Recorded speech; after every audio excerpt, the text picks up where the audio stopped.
Bij de lotting krijgen de section-deelnemende partoeren de gelegenheid haar eigen lot te bepalen. Al is het wel een zogenaamde stewardlotting. Dat wil zeggen dat de 4 partoeren die het heegst eindigen binnen in de ranking elkaar net gelijk in de eerste of de tweede omloop treffen zullen. Zij profiteren van een beschermde status. Zij ook het partoer van Tjesse Steenstra, Herman Sprik en Marten Veenstra. Ja, een gunstige lotting. Maar het zetten is dat natuurlijk eerst een hele hoge lotting worden. En als je dan zijn eerste klas partoer beginnen, maar je moet gewoon altijd scherp. Maar ja, het is wel lekker om zo te beginnen. De titelverdieners Gert-Anne van der Bos, Daniel Isiger en Teerke Triemstra treffen in de eerste omloop het partoer van Jelle Atemaindi.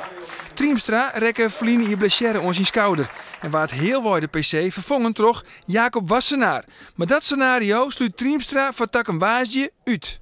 Nou, die kans is heel iets. Je weet steeds nooit, het zal altijd kennen. Maar ik heb nog het hele jaar, op dat weekend heb ik alle partijen meedienen. En alle partijen heb ik, behalve Haas, dan uitkeerst. Ik weet nog hoe ik ermee omgaan moet. En dan moet er al iets heel raars gebeuren, mocht dat nodig wezen. Maar de kans bestaat altijd, maar die is vrij licht. Het wordt alle gedachten een PC mooi een iepen karakter. Want er binnen op Varhond misschien wel 4 toppertoeren die de wichtigste keerswedstrijd van het jaar winnen kunnen.